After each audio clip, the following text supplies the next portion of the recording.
Once again, welcome back to the Physics Friction of Minds. This is the platform where we are dealing with the physics of a 12th board.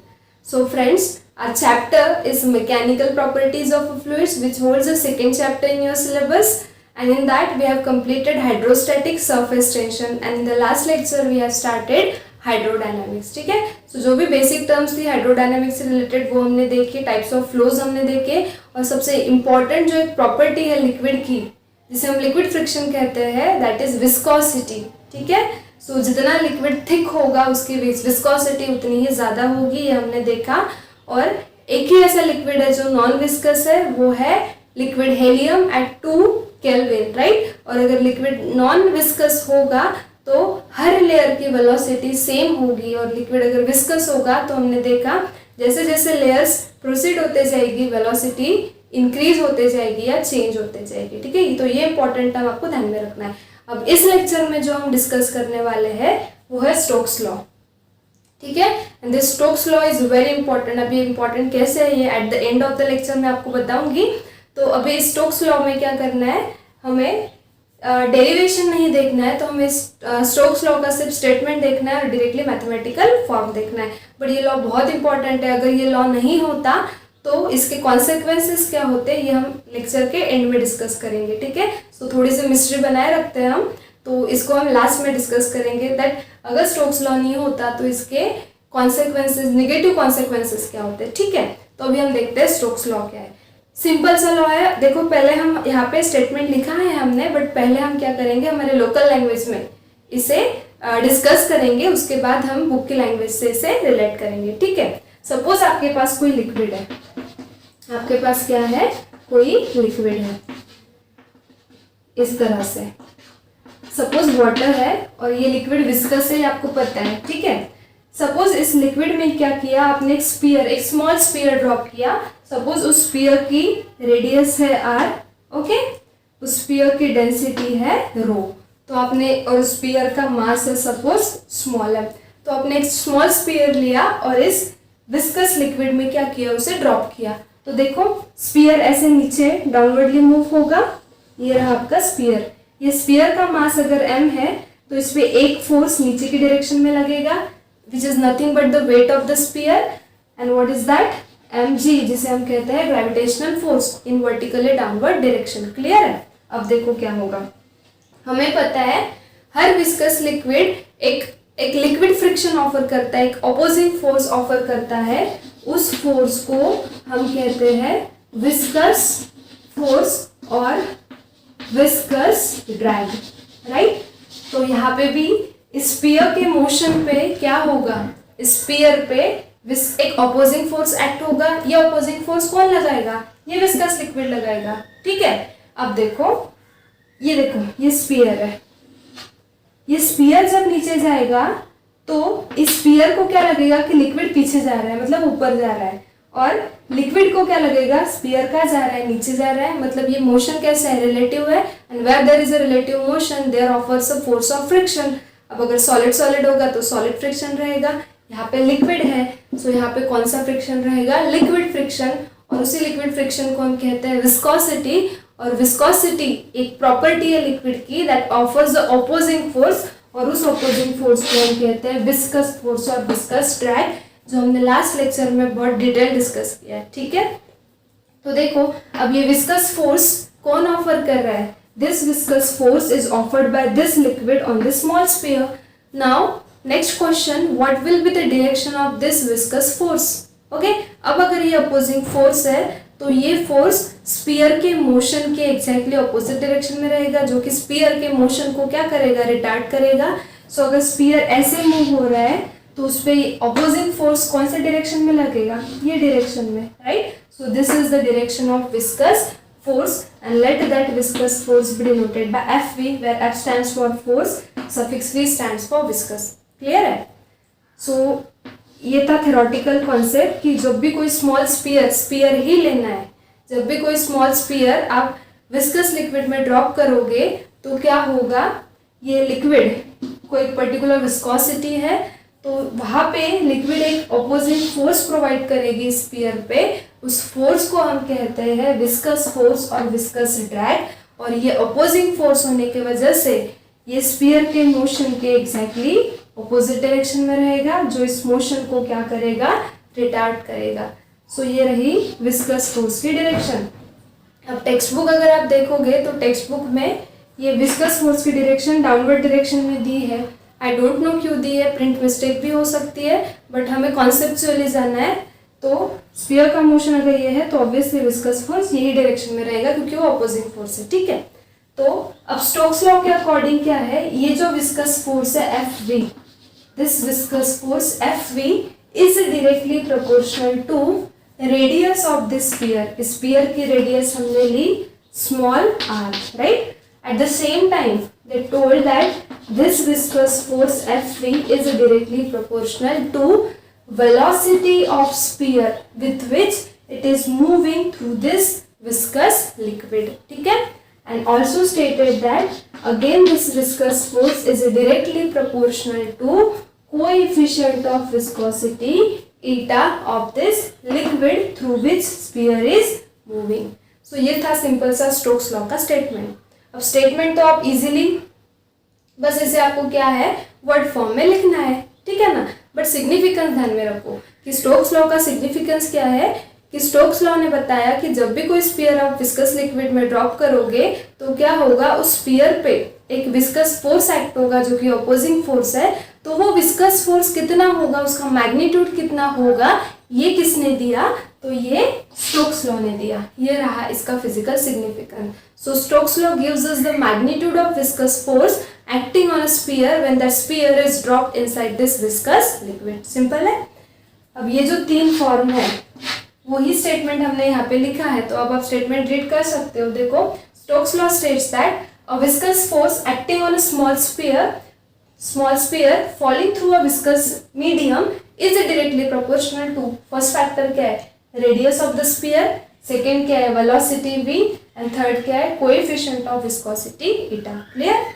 अब ये तीनों को अगर हम combinedly लिखे so we can write F is proportional to R V eta, right? And now proportionality sign is there. So if we remove this proportionality sign, एक constant add होगा और वो constant होता है 6 pi.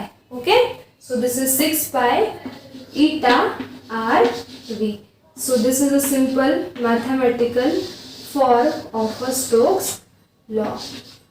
Let this be equation number 1, and now this equation gives us the magnitude of this viscous force offered by a liquid on a solid which is dropped inside that liquid, ठीक है।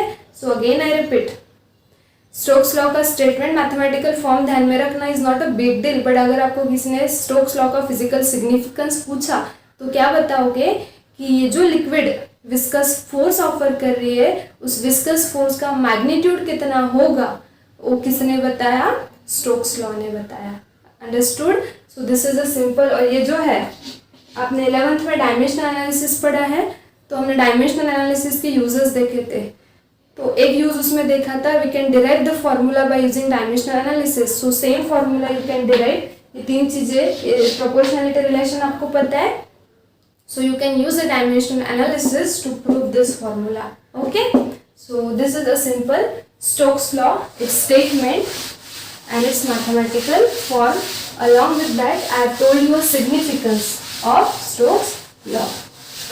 So our next point is terminal velocity. So this terminal velocity is nothing but we can say the modification of Stokes law, or else you have to use the Stokes law in this concept of terminal velocity. Okay, so see, terminal velocity देखने के पहले एक छोटा सा basic concept है जो हमें इसमें यूज करना है, वो है अपथ्रस्ट, और जिसे हम ऑल्टरनेटिवली कहते हैं बायोंट फोर्स, ठीक है। सो अगर आपको बायोंट फोर्स का कॉन्सेप्ट पता होगा तो ठीक है, अगर नहीं पता होगा तो पहले हम देखते हैं, ठीक है। क्योंकि अगर आपको बायोंट फोर्स का कॉन्सेप्ट पता नहीं होगा तो आपको टर्मिनल वेलोसिटी डिराइव नहीं करते हैं, ठीक है। सो सिंपल है, देखो ये सब हमने एक्सपीरियंस किया है। सपोज एक कंटेनर है या फिर बकेट हम घर पे यूज करते हैं, राइट, और बकेट में क्या है, सपोज लिक्विड है इस तरह से। सो हमने बकेट ली, बकेट में लिक्विड पोर किया और लिक्विड की जो लेवल है ये सपोज हमने मार्क कर ली, ठीक है। अभी आप क्या करो, घर पे करके देखो ये एक्टिविटी। एक मग लो और उस मग को, या फिर एक स्पीयर लो, एक स्पीयर लो और या फिर ठीक है मग ही लो और मग को ऐसे, ये इस टाइप का मग होता है घर पे, उसको इस तरह से रखो कि मग का जो बेस है वो लिक्विड के सरफेस पे होना चाहिए। और अब आप क्या करो, इस मग को ऐसे लिक्विड में इमर्स करो ऊपर से फोर्स लगा के। सो आप फोर्स लगाओगे इसी डायरेक्शन में, सो दैट ये जो मग है ये क्या होगा, पार्शली या फिर फुल्ली लिक्विड में इमर्स्ड होगा। बट ये करते वक्त आपने कभी एक्सपीरियंस किया होगा, सो एक अपोजिंग फोर्स एक्ट होता है, वो फोर्स हमें फील होता है, राइट। सो वो अब अगर आप ये डायरेक्शन में फोर्स लगा के ऑब्जेक्ट को लिक्विड के इनसाइड इमर्स कर रहे हो, सो वो अपोजिंग फोर्स ये डायरेक्शन में होगा, ये डायरेक्शन में, राइट, वर्टिकली अपवर्ड डायरेक्शन में।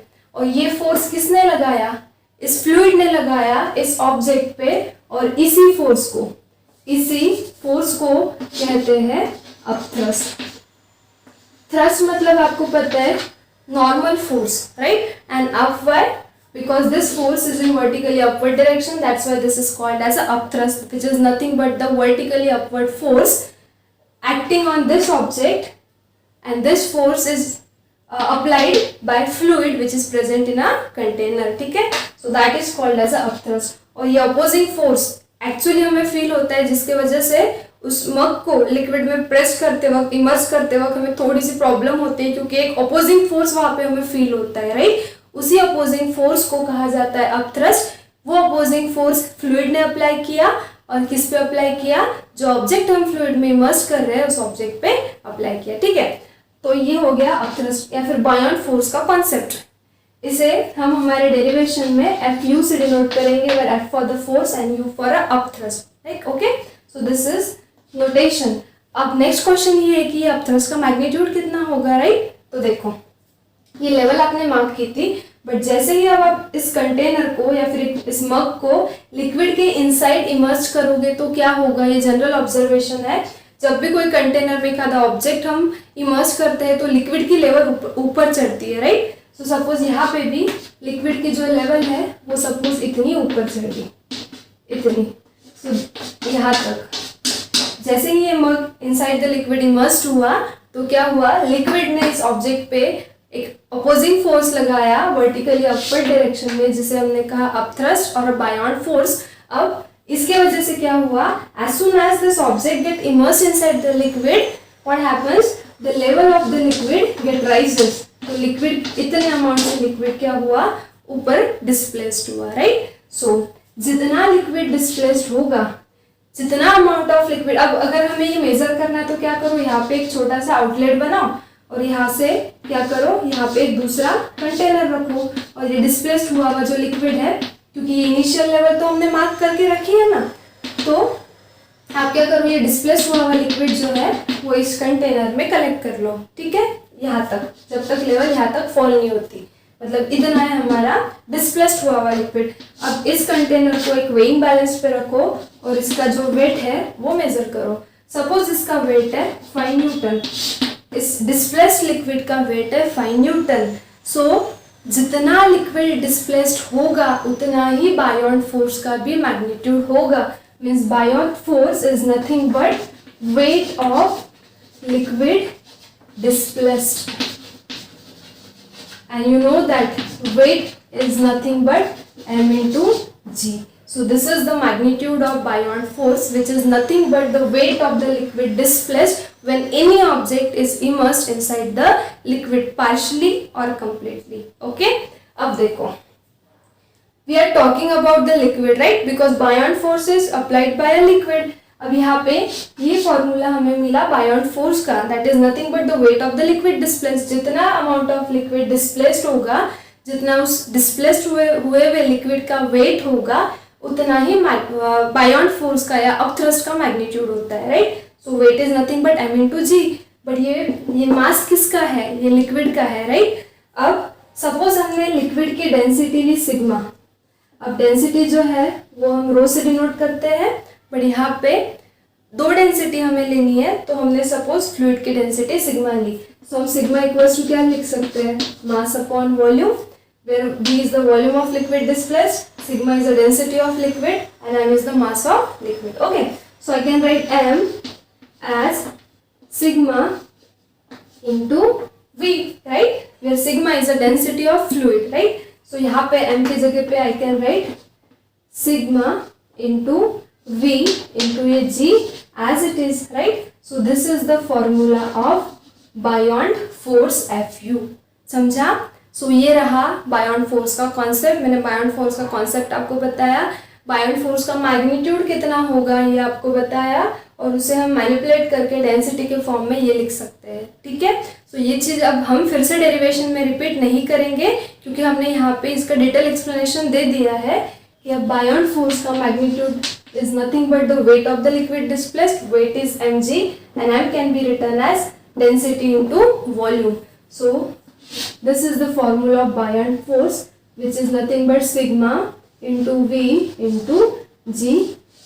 Okay, ये sigma है, this is not a 6. Okay, this sigma stands for the density of fluid. So this is the concept of Buoyant force, जो कि हमें हमारे टर्मिनल वेलोसिटी के पॉइंट में यूज करना है. ठीक है.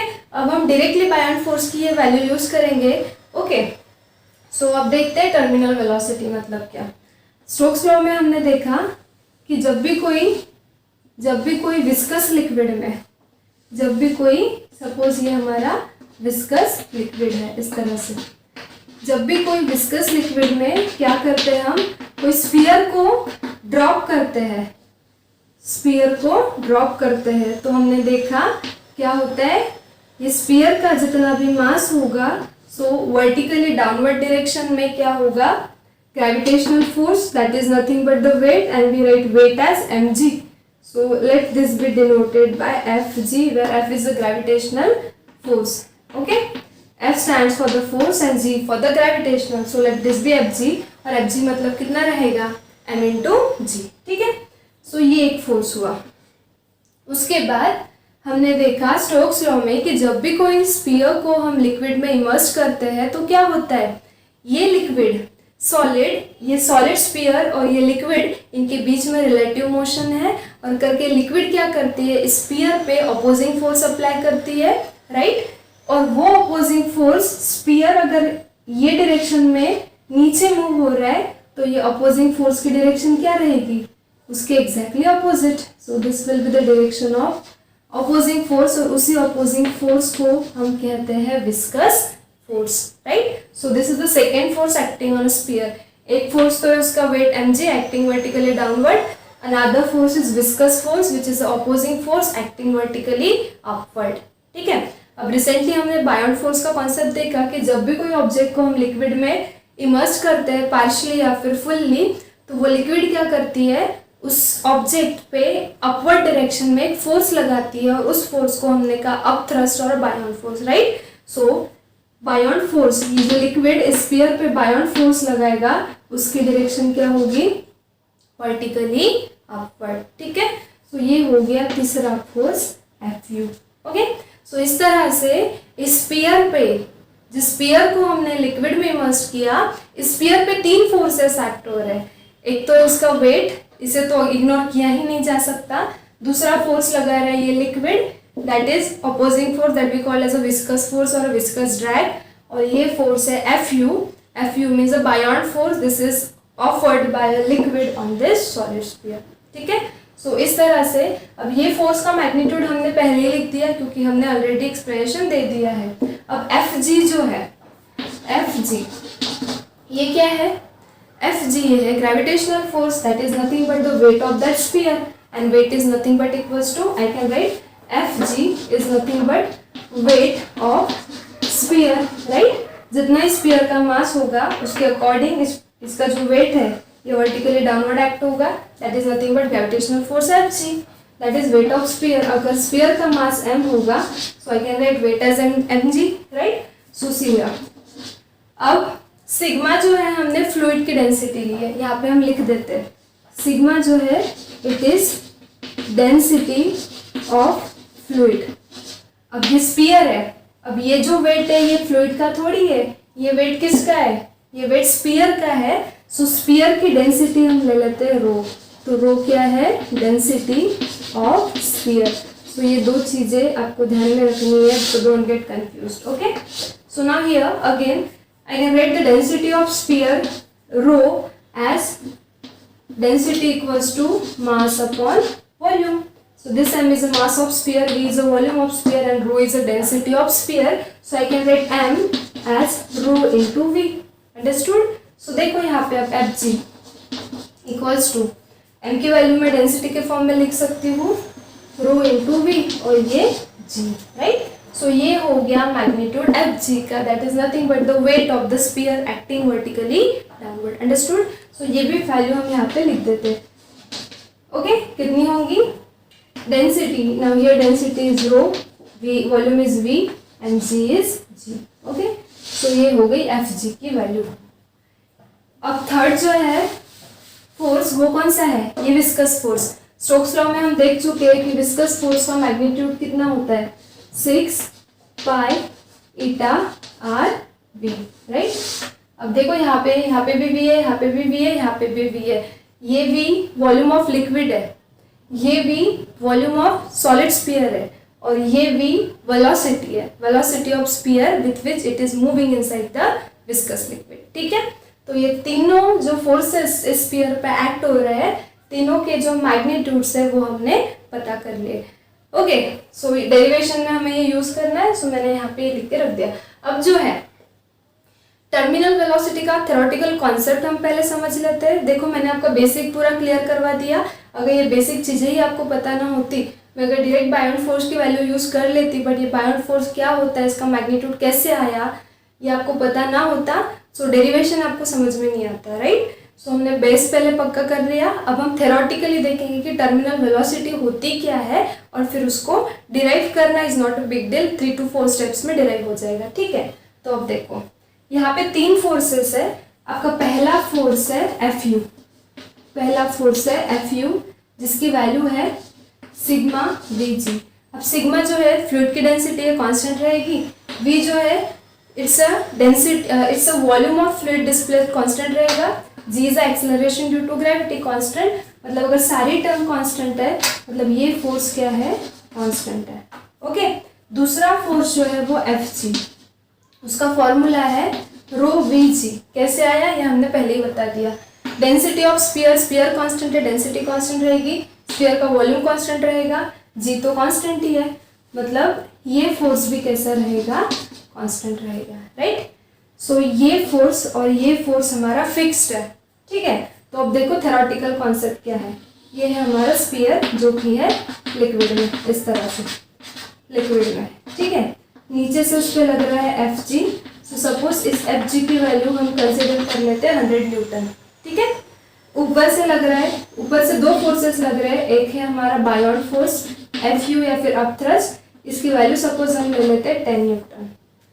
ठीक है, अब ये जो तीसरा फोर्स है Fv, ये है 6 pi eta R we. 6 pi constant है, लिक्विड के लिए कोएफिशिएंट ऑफ विस्कोसिटी कांस्टेंट रहेगा, स्फीयर की रेडियस भी कांस्टेंट रहेगी. But what about v? v तो स्फीयर की वेलोसिटी है. ओके, तो अब देखो स्फीयर की वेलोसिटी जैसे जैसे वो नीचे आएगा, स्फीयर एक्सेलरेट होते जाएगा, मतलब वेलोसिटी इंक्रीज होते जाएगी. ये फोर्स है Fg, ये फोर्स है Fu 110. अगर हम इसका रिजल्टेंट निकाले तो इसका रिजल्टेंट कितना आएगा? F equals to 90 newton, right. 100 minus 10, opposite vector subtraction. अब रिजल्टेंट फोर्स जो है F इक्वल्स टू 90 न्यूटन, इसकी डायरेक्शन क्या होगी? जो ग्रेटर फोर्स की डायरेक्शन है, मतलब ये डायरेक्शन होगी वर्टिकली डाउनवर्ड. मतलब जैसे आपका स्फीयर इस फ्लूइड में से नीचे नीचे आ रहा है, उस पे इतना नेट फोर्स लग रहा है, नेट फोर्स ऑफ 90 न्यूटन. अब according to Newton second law F equals to ma. अब ये स्फीयर को एक पर्टिकुलर मास है, तो एक पर्टिकुलर मास के स्फीयर पे जब ये net force of 90 Newton act होगा तो क्या होगा? वो स्फीयर एक्सेलरेट होगा. और अगर स्फीयर एक्सेलरेट हो रहा है तो उसकी जो वेलोसिटी है वो कंटिन्यूअसली क्या होते जाएगी? इंक्रीज होते जाएगी.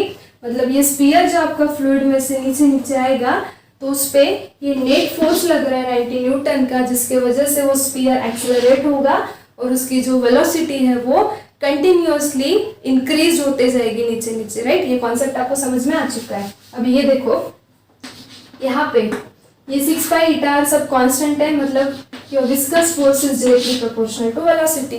तो जैसे स्फीयर नीचे नीचे जाएगा वो इस नेट फोर्स की वजह से एक्सेलरेट हो रहा है, उसकी वेलोसिटी इंक्रीज हो रही है। अगर वेलोसिटी इंक्रीज हो रही है, अगर वेलोसिटी इंक्रीज हो रही है तो विस्कस फोर्स भी क्या होगा, इंक्रीज होते जाएगा करके। ये फोर्स हमारा कैसा है, वेरिएबल फोर्स है, जो कि कांस्टेंट नहीं है। समझ में आया?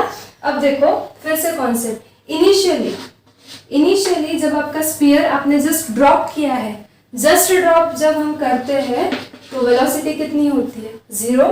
मतलब यहाँ पे वेलोसिटी कितनी है, 0 मीटर पर सेकेंड। जस्ट ड्रॉप जब हमने किया, सो अगर वेलोसिटी 0 है तो ये प्रोपोर्शनल है, मतलब विस्कस फोर्स भी कितना है, 0। मतलब ये फोर्स अभी कितना है, ये फोर्स 0 है।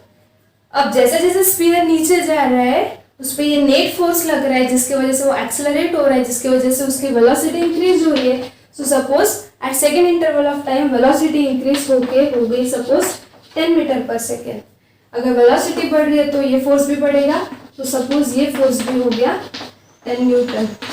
ठीक है, अब और नीचे जा रहा है और एक्सेलरेट हो रहा है और उसकी वेलोसिटी बढ़ेगी, ये हो गई सपोज 20 मीटर पर सेकेंड। सो क्या होगा, ये प्रोपोर्शनल है, विस्कस फोर्स भी बढ़ के कितना हो जाएगा, 20 न्यूटन। तो जैसे जैसे आपका स्फीयर नीचे जा रहा है, ओके, वो एक्सेलरेट हो रहा है इस फोर्स के साथ, उसकी वेलोसिटी इंक्रीज हो रही है और वेलोसिटी के साथ विस्कस फोर्स भी इधर इंक्रीज हो रहा है। तो ये इंक्रीज हुआ 10 न्यूटन, ये इंक्रीज हुआ 20 न्यूटन। ऐसे नीचे जाते जाते सपोज एक स्टेज पे वेलोसिटी पहुंच गई 90 मीटर पर सेकेंड, इंक्रीज होते होते। ठीक है, तो अब वेलोसिटी अगर 90 पहुंच गई तो उसके साथ विस्कस फोर्स भी बढ़ के सपोज हो गया 90 न्यूटन। तो ये जैसे नीचे जा रहा है वेलोसिटी इंक्रीज होते जा रही है और ऊपर हमारा विस्कस फोर्स भी इंक्रीज होते होते सपोज हो गया 90 न्यूटन। ठीक है, तो ये स्टेज पे अब देखो ये पर्टिकुलर वेलोसिटी के वैल्यू के लिए, but that what is that, 90 meter per second, your viscous force is 90 newton, okay, and this force is 10 newton. Now this 90 plus 10 means there is a, I can say, फिर से यहाँ पे separate diagram. अब यहाँ पे net force कितना हो गया, 10, this is 90 plus 10, that means this is 100 Newton, और नीचे का फोर्स तो फिक्स था, वेट वो हमने लिया था 100 Newton. Now this 100 and this 100 will be cancel out, and as these two forces are cancelling each other, that means net force कितना है, ये ऊपर का फोर्स, अपवर्ड फोर्स और डाउनवर्ड फोर्स कैंसिल हो गए, मतलब नेट फोर्स एफ नेट कितना हो गया, 0। अब अगर स्फीयर पे नेट फोर्स ही एक्ट नहीं हो रहा है तो स्फीयर एक्सेलरेट नहीं होगा, स्फीयर एक्सेलरेट नहीं होगा तो उसकी वेलोसिटी इंक्रीज नहीं होगी। मतलब एक बार वेलोसिटी इंक्रीज हो गई, इतनी रीच हो गई, ये वेलोसिटी के लिए विस्कस फोर्स इतना हो गया। जब विस्कस फोर्स इतना हुआ, अपवर्ड फोर्स ने डाउनवर्ड फोर्स को बैलेंस कर लिया और अब नेट फोर्स 0 हो गया। नेट फोर्स 0 हो गया, ऑब्जेक्ट का जो एक्सेलरेशन था, ऑब्जेक्ट का एक्सेलरेशन 0 हो गया। अगर ऑब्जेक्ट का एक्सेलरेशन 0 है तो उसकी वेलोसिटी कहाँ इंक्रीज होगी, तो अब ये ऑब्जेक्ट क्या करेगा, ये जो वेलोसिटी है 90 मीटर पर सेकेंड, इसी वेलोसिटी के साथ अब डाउनवर्ड मोशन परफॉर्म करते जाएगा, right. So this is the limiting value of velocity at which the upward and a downward force balances each other. Net force is 0, the object's acceleration of the object is 0, and now object moves downward with this constant value of velocity. This velocity is called as terminal velocity.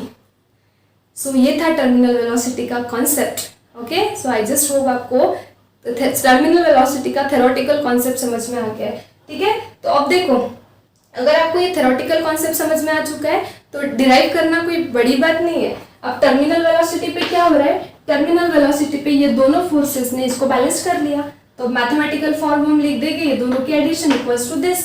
सारी values हमें पता है, values हम put कर देंगे और ये जो v है टर्मिनल वेलोसिटी, ये हम फाइंड आउट कर लेंगे। ओके, अप्रोच भी हमें समझ में आ गया, बट थ्योरेटिकल कॉन्सेप्ट समझ में आना जरूरी है कि क्या हो रहा है। जैसे स्फीयर नीचे आ रहा है, वो एक्सेलरेट हो रहा है, उसकी वेलोसिटी इंक्रीज हो रही है, वेलोसिटी इंक्रीज होने की वजह से विस्कस फोर्स भी बढ़ रहा है। तो वेलोसिटी के एक ऐसे वैल्यू पे क्या होगा, विस्कस फोर्स बढ़ते बढ़ते एक ऐसे वैल्यू पे जा पहुंचेगा जब ये विस्कस फोर्स इस बायोंट फोर्स के साथ मिलके क्या करेगा, इस Fg को, इस नीचे के फोर्स को कैंसिल कर देगा। अब अगर फोर्स, नेट फोर्स ही 0 है तो नीचे जाने वाला ऑब्जेक्ट एक्सेलरेट ही नहीं होगा। अगर वो एक्सेलरेट ही नहीं हो रहा है तो उसकी वेलोसिटी ही नहीं बढ़ेगी। तो अब जितनी वेलोसिटी है उसको मिल चुकी है, यही वेलोसिटी के साथ वो नीचे नीचे जाएगा, और जिस कांस्टेंट वेलोसिटी के साथ अब वो नीचे नीचे जाएगा उस वेलोसिटी को कहते हैं टर्मिनल वेलोसिटी। ओके, अब आप पूछो कि ये टर्मिनल वेलोसिटी का कॉन्सेप्ट रियल लाइफ में कहाँ यूजफुल है, बहुत इंपॉर्टेंट है, ठीक है ना। तो देखो, जस्ट इमेजिन अगर टर्मिनल वेलोसिटी ना होती तो हमारे सबके सर फूटे हुए होते, राइट, हम एग्जिस्ट ही नहीं करते। अब आप बोलोगे कि इतना कैसे पॉसिबल है, तो देखो बहुत इंटरेस्टिंग है ये, ऐसे ही नहीं किसी ने मतलब इतना सब कुछ दिया है। तो देखो क्या है, इस सिस्टम को आप ऐसे इमेजिन करो कि ये एयर है, एटमॉस्फेयर, और एटमॉस्फेयर में रेनफॉल हो रहा है। सो रेन ड्रॉप्स जो है वो इस तरह से, अब यहाँ पे जो हमने कंसिडर किया कि स्फीयर की डेंसिटी, स्फीयर है ये, सपोज कोई मेटालिक स्फीयर है और ये जो है ये फ्लूइड है, तो स्फीयर की डेंसिटी हमने ली रो, फ्लूइड की डेंसिटी हमने ली सिग्मा। ऑब्वियसली हमारे स्फीयर की डेंसिटी फ्लूइड की डेंसिटी से ज़्यादा है। तो देखो जब रेनफॉल होता है तो ये तो एटमॉस्फेयर है, ठीक है ना। यहाँ पे एटमॉस्फेयर मतलब फ्लूइड और रेन ड्रॉप्स मतलब हमारा स्फीयर। सो यहाँ पे भी as compare to air, as compare to atmosphere, इस रेन ड्रॉप की डेंसिटी क्या होगी, ज़्यादा होगी, मतलब ये केस सिमिलर है। अब अगर ऐसा होता, अब रेन कितने किलोमीटर हाइट से नीचे आती है, 36,000 किलोमीटर से अगर रेन ड्रॉप्स नीचे आ रहे हैं और नीचे आते आते आते आते वो इतने एक्सेलरेट हो गए कि जब वो हमारे सर पे गिरेंगे तो हमारा सर तो फूटना चाहिए, बट ऐसा होता है क्या, हम तो रेन में जाते हैं, है ना, बट हमारा सर नहीं फूटता। क्यों नहीं फूटता? क्योंकि इतने हाइट से भी रेन ड्रॉप आने के बाद एक पर्टिकुलर स्टेज पे जब आते हैं तो टर्मिनल वेलोसिटी अटेंड करते हैं, कांस्टेंट वेलोसिटी वो अटेंड करते हैं, और जब ये कांस्टेंट वेलोसिटी वो अटेंड कर लेते हैं तो उसके बाद वो उनकी वेलोसिटी नहीं बढ़ती है, कांस्टेंट वेलोसिटी उन्होंने अटेंड कर ली। अब वेलोसिटी नहीं बढ़ रही तो वो एक्सेलरेट ही नहीं होंगे, और एक्सेलरेट ही नहीं होंगे तो वो कांस्टेंट वेलोसिटी के साथ आएंगे और हमारे सर पे गिरेंगे, तो हमारा सर नहीं फूटेगा, है ना। सो ये इस तरह से है। ओके, सो ये कॉन्सेप्ट है, लाइक हमें फिजिक्स इस तरह से पढ़ना है।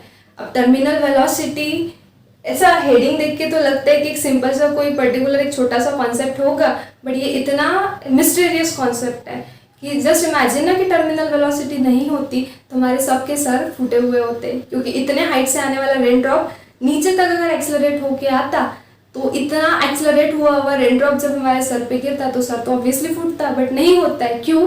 क्योंकि एक पर्टिकुलर हाइट पे रीच होने के बाद वो rain drop, just like this sphere, वो रेन ड्रॉप एक कांस्टेंट वेलोसिटी अटेन कर लेता है जिसे हमने कहा टर्मिनल वेलोसिटी। उस पॉइंट पे भी क्या होता है, आपका विस्कस, उस वहाँ पे जो विस्कस फोर्स लग रहा है वो विस्कस फोर्स, और उसके बाद वो बायोंट फोर्स, ये दोनों फोर्स मिला के उसके वेट को क्या कर देते हैं, बैलेंस कर देते हैं। नेट फोर्स 0 हो जाता, एक्सेलरेशन 0 हो जाता, एक कांस्टेंट वेलोसिटी मिल जाती, उसी को कहते हैं टर्मिनल वेलोसिटी। उस वेलोसिटी के साथ अब वो रेन ड्रॉप नीचे आ रहा है और वो सर पे गिर रहा है करके सर नहीं फूटेगा, ठीक है। सो जस्ट इमेजिन कि अगर टर्मिनल वेलोसिटी ना होती तो हमारे सबके सर फूटे हुए होते अगर हम बारिश में जाते। समझ में आया कॉन्सेप्ट? सो कॉन्सेप्ट तो इजी था। तो अब क्या है कि हमने पहले बेस देख लिया, बेस देखने के बाद हमने टर्मिनल वेलोसिटी का थ्योरेटिकल कॉन्सेप्ट देख लिया। अब डेरिवेशन क्या है कि एट टर्मिनल वेलोसिटी, बताओ क्या हो रहा है, टर्मिनल वेलोसिटी पे क्या हो रहा है, ये अपवर्ड फोर्स डाउनवर्ड फोर्स को बैलेंस कर रहा है। Means I can right F G, I can write this Fg equals to Fv plus Fu, right? So at terminal velocity, these forces, these upward and downward forces are balancing. So addition of these two forces is balancing this force. So this equals to this. Clear? Vector की language. अब तीनों के magnitude starting में ही मैंने बता दिए, और ये भी मैंने ऐसे ही नहीं लिखा है, इसका भी एक्सप्लेनेशन मैंने दिया है, ठीक है। तो आप ये डायरेक्टली वैल्यू यूज कर लेते हैं। Fg की वैल्यू कितनी है, rho V G, F V की वैल्यू है 6 pi eta R V, plus F U की वैल्यू है सिग्मा वी जी। यहाँ पे दो कन्फ्यूजन्स हो सकते हैं आपको डेरिवेशन में। देखो वी वी वी, वेलोसिटी वाला वी को आप स्मॉल से डिनोट करो इस तरह से, वॉल्यूम वाला वी आप कैपिटल वी से डिनोट करो, ठीक है। उसके बाद यहाँ पे 6 और सिग्मा पे आप कंफ्यूज हो सकते हो, तो सिग्मा जो है वो आपको कुछ इस तरह से नोट करना है, ठीक है, so that you will not get confuse, otherwise आप 6 से कैंसिल कर दोगे, ठीक है। सो नाउ प्रोसीडिंग अहेड, देखो अब रो जो है डेंसिटी V क्या था, V था स्फीयर का वॉल्यूम, सो स्फीयर का वॉल्यूम कितना होता है 4/3 पाई आर क्यूब। स्फीयर की रेडियस अगर r है, ये r लिया है हमने, तो स्फीयर का वॉल्यूम 4/3 पाई आर क्यूब, ये g as it is, this 6 pi eta rv as it is plus this sigma is the density of fluid, this sigma as it is. Now this V is the volume of fluid, ये V fluid का volume है, ये V sphere का volume था। अब कितने volume का fluid display हो रहा है, जितने वॉल्यूम का स्फीयर इमर्स्ड हुआ उतने ही वॉल्यूम का फ्लूइड डिस्प्ले हुआ, मतलब फ्लूइड का भी वॉल्यूम हम कितना लेंगे जितना हमने स्फीयर का वॉल्यूम लिया 4/3 पाई आर क्यूब। क्लियर है? सो यहाँ पे कोई कंफ्यूजन मत रखना, और ये G एज इट इज। अब ये दो टर्म में 4/3 pi are cube 4/3 pi are cube common है, तो हम इस टर्म को इधर लेकर जाके ये कॉमन ले लेते हैं, डायरेक्टली लिख लेते हैं। So this is 4/3 pi are cube into G, ये कॉमन ले लिया, ये रो और ये टर्म इधर आने के बाद निगेटिव होगी, so this is sigma, okay. और इधर है 6 pi eta r v, okay. So now अब जो कैंसिल आउट होता है उसे कैंसिल करो, और हमें टर्मिनल वेलोसिटी निकालनी, ये रही हमारी टर्मिनल वेलोसिटी भी, उसे फाइंड आउट कर लो। अब देखो ये पाई और ये पाई कैंसिल हो गया, ये आर एक आर के साथ कैंसिल हो गया। सो अब देखो क्या होगा, v इक्वल्स टू ये इधर की टर्म्स एज इट इज लिख दो, दिस इज 4/3 पाई कैंसिल हो गया, एक आर कैंसिल हो चुका है, मतलब यहाँ पे बचा r square, this g as it is, this is rho minus sigma, okay. ये हो गई इधर की टर्म, यहाँ पे हमें सिर्फ v रखना है। अब क्या बचा यहाँ पे 6, सो दिस इज 6 और बचा eta, so this is eta, that is coefficient of viscosity, okay. So finally क्या मिलेगा हमें, v इक्वल्स टू ये कैंसिल आउट होगा, यहाँ पे 2 3 3 3 9 means this is 2/9, okay. This r square, this g, this is rho minus sigma upon eta, so this is the required expression for terminal velocity. Let this be equation number 1. पहले कहा था मैंने, जितना time concept explain करने को लगता है उससे आधा टाइम में ही हम डेरिवेशन मतलब डिराइव कर सकते हैं। सो डिराइव करना is just the using a mathematical tool and using a mathematical steps, not a big deal. But concept क्या है, टर्मिनल वेलोसिटी का कॉन्सेप्ट। और देखो ना टर्मिनल वेलोसिटी कितना इंपॉर्टेंट रोल प्ले करती है, बताया मैंने आपको। वो ना होती तो हमारे सबके सर फूटे होते अगर हम बारिश में जाते तो, right. So this is the beauty of physics, this is the beauty of subject. So this is the expression for terminal velocity. अब आप देखो यहाँ पे भी एक मतलब क्या है, हमें सब्जेक्ट के साथ जब हम डील करते हैं ना तो हमें हर एंगल से सोचना चाहिए। तो अब देखो कौन सा एंगल, यहाँ पे क्या एंगल लिया हमने, देखो यहाँ पे रो जो था वो स्फीयर की डेंसिटी थी और सिग्मा जो थी वो इस फ्लूइड की डेंसिटी थी। अब स्फीयर कोई मेटालिक स्फीयर ही होगा, सो ऑब्वियसली स्फीयर की डेंसिटी इससे ज़्यादा है करके एक्सप्रेशन में भी देखो रो माइनस सिग्मा आया। क्यों आया, क्योंकि अब हम सब्ट्रैक्शन जहाँ पे भी होती है ग्रेटर माइनस स्मॉलर करते हैं। सो रो है स्फीयर की डेंसिटी, सिग्मा है फ्लूइड की density. So density of sphere is greater than sigma, so this is rho minus sigma. अब हम इमेजिन करते हैं कि ये हमारा फ्लूइड है, ये क्या है हमारा फ्लूइड है इस तरह से, जिसकी डेंसिटी कितनी है सिग्मा, और जो स्फीयर हमने लिया उसकी डेंसिटी है रो, राइट। सो अब इमेजिन करो कि दिस सिग्मा और we can say this rho is less than sigma. मतलब अब हम क्या दूसरी केस कंसिडर करते हैं कि जिसमें स्फीयर की डेंसिटी फ्लूइड के डेंसिटी से कैसी है, कम है, that's why rho is less than sigma. अब ये केस क्या कंसिडर करोगे आप बताओ, ऐसा कौन सा एग्जांपल हम ले सकते हैं कि जिसमें फ्लूइड हमने लिया जिसमें स्फीयर हमने ड्रॉप किया, उसकी डेंसिटी फ्लूइड से कम है क्योंकि स्फीयर की डेंसिटी हमेशा ज़्यादा होती है। तो ये केस हो सकती है बबल की, एयर बबल की, क्योंकि हमें पता है एयर बबल अंदर से जो है वो हॉलो होता है, राइट, एयर भरी होती है। सो ऑब्वियसली अगर हम एयर बबल ले तो उस केस में इस एयर बबल की जो डेंसिटी है रो, वो इस फ्लूइड के डेंसिटी से कम होगी। अब अगर ये केस है कि जहाँ पे रो सिग्मा से छोटा है तो ये टर्म तो निगेटिव हो जाएगी because this was greater minus smaller, but आपका रो अब छोटा है, छोटे में से बड़ा माइनस करोगे तो क्या होगा, आपकी जो टर्मिनल वेलोसिटी है वो नेगेटिव आएगी। अब पॉजिटिव टर्मिनल वेलोसिटी के साथ आपका स्फीयर डाउनवर्ड मोशन परफॉर्म कर रहा था। तो ये केस अगर लेते हैं फ्लूइड विथ एयर बबल वाली, जिसमें बबल की डेंसिटी फ्लूइड की डेंसिटी से कम है, तो ये मैथमेटिकल एक्सप्रेशन के अकॉर्डिंग हमारी जो टर्मिनल वेलोसिटी है वो निगेटिव आ रही है। अब पॉजिटिव टर्मिनल वेलोसिटी के साथ अगर हमारा स्फीयर नीचे जा रहा था, अब अगर टर्मिनल वेलोसिटी निगेटिव हो गई तो स्फीयर कहाँ जाना चाहिए, थोड़ा सा लॉजिकली भी हम बता सकते हैं, ये डायरेक्शन में। तो ऐसा होता है क्या, तो ऐसा होता है।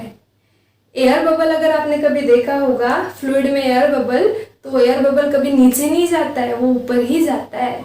ऊपर क्यों जाता है, क्योंकि डेंसिटी उसकी फ्लूइड के डेंसिटी से कम है करके टर्मिनल वेलोसिटी उसकी निगेटिव है, और वो निगेटिव टर्मिनल वेलोसिटी के साथ कहाँ जाएगा, अभी ऊपर जाएगा। पॉजिटिव के साथ नीचे जा रहा है तो निगेटिव के साथ ऑब्वियसली लॉजिकली भी सोच सकते कहाँ जाएगा, ऊपर जाएगा। तो ऐसा होता है क्या। तो अब इसका जो प्रूफ है, तो आपको पता है कि एयर बबल्स हमेशा ऊपर ही जाते हैं, है ना। हम उसे पकड़ने की, कैच करने की भी कोशिश करते हैं। क्यों ऊपर जाते हैं, क्योंकि उनकी टर्मिनल वेलोसिटी हमेशा निगेटिव होती है। और ये टर्मिनल वेलोसिटी क्यों निगेटिव है, क्योंकि उनकी डेंसिटी फ्लूइड के डेंसिटी से कम है। समझा। तो ये एंगल से भी हमें सोचना है, हर एंगल हमें पकड़ना है। और दूसरा एग्जांपल ले लो, जो हमारे एयरेटेड ड्रिंक्स होते हैं, ठीक है, कोल्ड ड्रिंक्स हम जिसे कहते हैं, उसे शेक करने के बाद देखो उसमें बबल्स फॉर्म होते हैं, और वो बबल्स जो है वो कभी नीचे नहीं जाते, वो बबल्स ऐसे लिक्विड में से ऐसे, वो ड्रिंक में से ऐसे ऊपर जाते हुए दिखते हैं। क्यों ऊपर जाते हैं, क्योंकि उनकी टर्मिनल वेलोसिटी कैसी है, निगेटिव है। ओके, सो ये है हमारा फिजिक्स का पर्सपेक्टिव, ठीक है ना। तो फिजिक्स समझने के लिए हमें एक दूसरे चश्मे से उसको देखना ज़रूरी है, ठीक है ना। तो ये था फिजिक्स का पर्सपेक्टिव। सो आई होप आपको स्टोक्स लॉ और स्टोक्स लॉ का मॉडिफिकेशन करके ही जो हमने टर्मिनल वेलोसिटी का कॉन्सेप्ट देखा वो आपको समझ में आ चुका है, ठीक है। So until then stay studious, stay curious. Thank you.